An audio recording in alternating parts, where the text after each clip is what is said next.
Is controller support on Satisfactory worth it? Well, today we'll be starting a brand new world to fully test the limits of controller support, and we are going to be starting in the grass fields. Now, we do actually have to enter in the session name using a mouse and keyboard. I'm not going to skip the tutorial, and let's just get straight into the game. There we go, we have touchdown, and I must say the controls are feeling nice and smooth. So far, everything looks really easy to navigate, but I'm sure we're going to find that out as we get on with today's playthrough.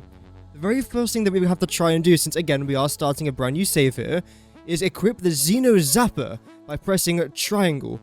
Okay, oh, that seemed fair enough. That seemed very, very easy. Okay, luckily you can also skip Ada's messages, thank goodness, because she does yap on a little bit. So press L2 to dismantle. Okay, so L2.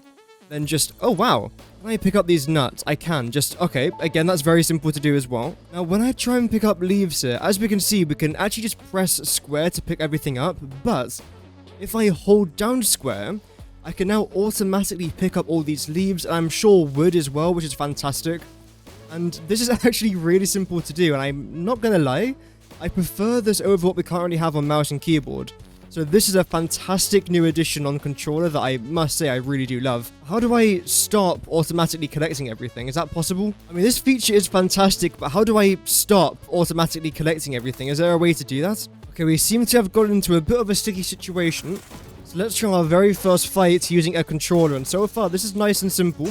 Another couple hits here, that should do it. There we go. If you're used to using a controller, fighting the AI is actually quite easy to do, so that's not really much of a problem. Right, let's scan for some resources. That's extremely simple to do. Nice. And there should be some iron, yep, right over there. Now we can very quickly check our inventory, and yeah, we've got a good amount of leaves, a good amount of wood. I do want to try and continue to collect a few more of these, because that's not quite enough, but it's still a pretty good place to begin with.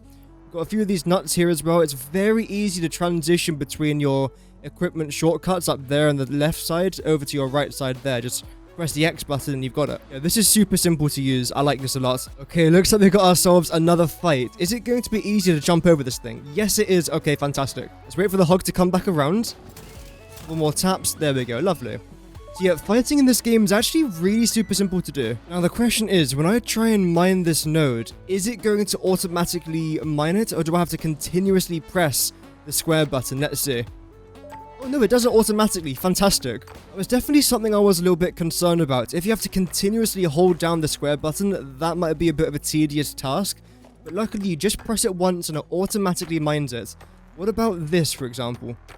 Does it there as well? Okay, fantastic. That's really, really good. Okay, so when it comes to the build menu, all we have to do is press L1 and then navigate to whatever it is that you want to try and use by using the up, down, left, and right arrows. This is very, very simple and nice to do, so I really do actually quite like that. Now, how do I snap this? To lock the hologram is R2. Oh. Okay, whoops. Wait, let me try and do that again. So what did I do wrong? We got the hub. Oh, I think I've got to hold it down. Okay, so we've got to hold it down to then lock it. But how do I rotate? It seems I have to do it before I lock the hologram, which is obviously fair enough. Building seems pretty good as well. It might take you like an hour to get used to everything. That's completely fine. But I feel like the controls by themselves are fairly straightforward to actually understand. Okay, now it's actually trying to interact with the crafting bench. And I'm hoping again, if I just press the square button, yes, it automatically crafts it. That makes things so much easier than I thought it was going to be. This is really well designed, by the way. Now let's produce a bunch of iron plates and iron rods. There we go. That's really simple. What does L2 do, I wonder? We can add to... Oh, that's really cool.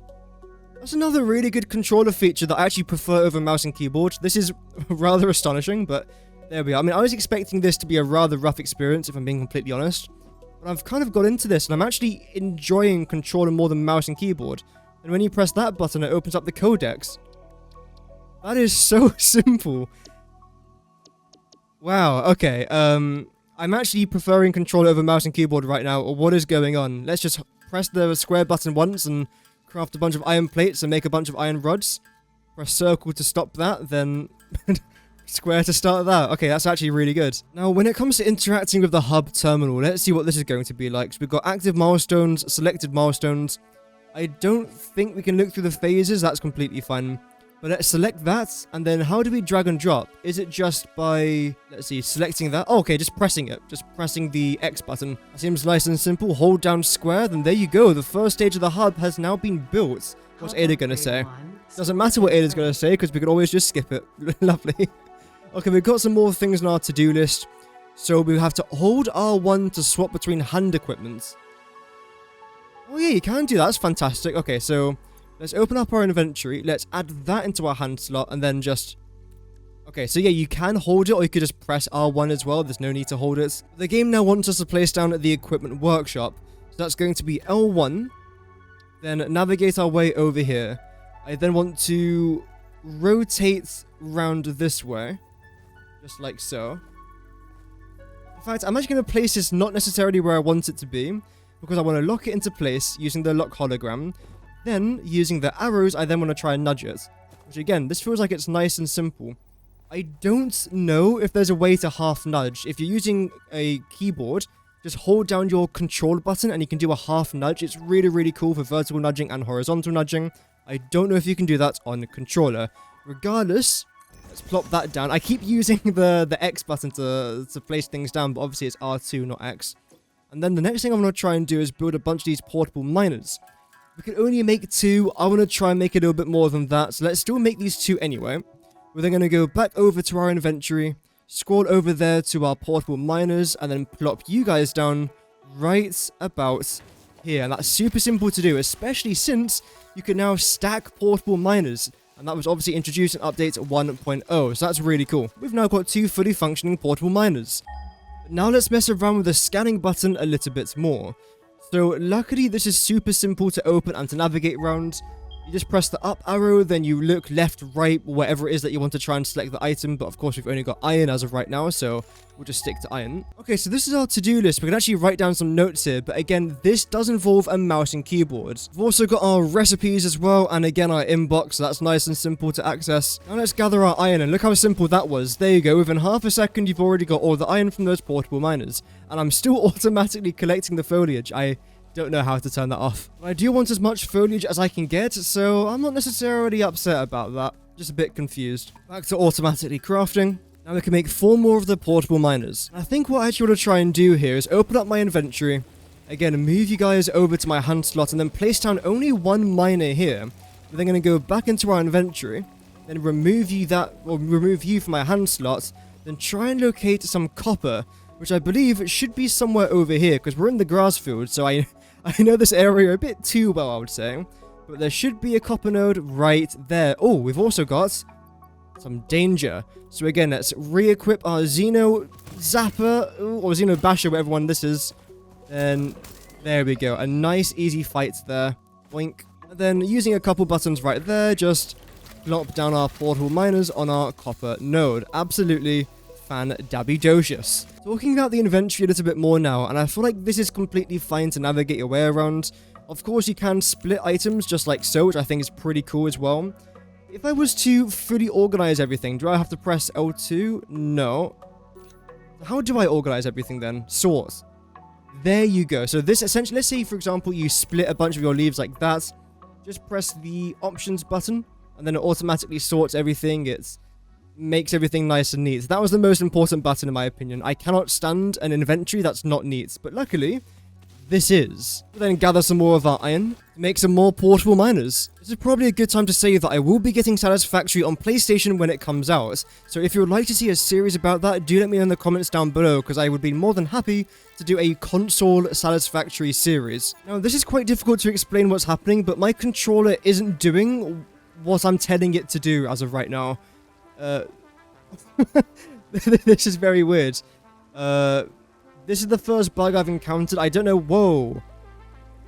I don't know what I've done to make that happen. But yeah, my controller stopped working essentially. Maybe it's a Bluetooth problem, and it's difficult to explain when you can't see my controller actions. But right there, for example, I'm moving my controller and nothing's happening. Okay, I think we're back. I think everything's working now. That was very weird. I can't say if that was an issue from my end or an issue with the game itself. I really don't know. But regardless, I do want to try and find some limestone now, because the next part of the game is going to require some copper. We've already got 3 portable miners placed in that copper node, which is completely fine. We've got a bunch of iron, which again is completely fine. But we haven't got any limestone. Luckily though, there should be some limestone. directly underneath us. There we go, perfect. So again, just re-equip you guys into my inventory, just like so. Boink, boink, boink, boink. 4 of them placed down right there. Also, a pretty good thing about the controller version of Satisfactory is that when you press the options button, you actually get a nice layout there of all the different types of controls you can have. That's definitely a good feature. Furthermore, look at all of our copper now. That is fantastic. Let's try and unlock the next stage of the hub, then I'll give my overall review of the controller version of Satisfactory. And just like that, we'll upgrade our hub. And that is absolutely beautiful. Ada, don't even start! There we go, fantastic. So now it's time for the review. For our review, I've decided just to hop into our creative world for just a moment, just to see if I have actually missed out on anything. And there's a couple things here, like selecting things from your blueprint of your Hot Wheel even, which I think is a pretty good idea, just like that. And it's actually very easy to flick between each one of your wheels, just like that. Very, very super simple. I love to use that quite a lot. And again, when it comes to deleting stuff, oh, see, like that. My controller did the exact same thing. That's the bug I was talking about earlier. I think it's a bug at least. The way that my controller spun in that direction, I did not do that. It's a minor thing, but it is slightly off-putting.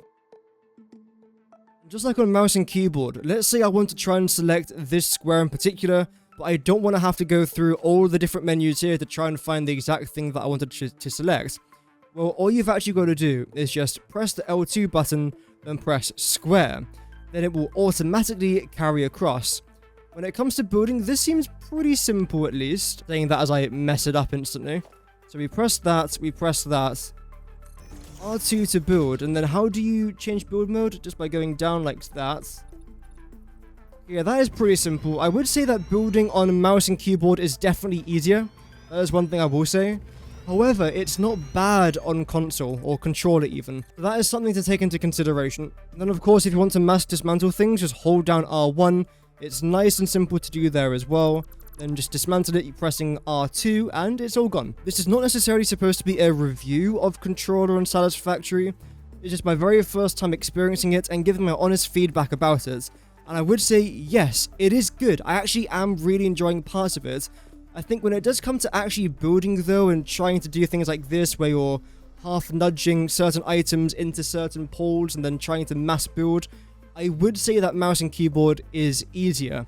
But when it comes to other things like movement and just the actual flow and feel of the game, controller is really, really good. Now, bear in mind, this is not a sponsored video, so I can be brutally honest, and I still think it is a very good feature. Maybe it is going to take a couple hours just to get used to, and that's understandable when you've got about 3,000 hours in the game and you've only just used controller for about half an hour.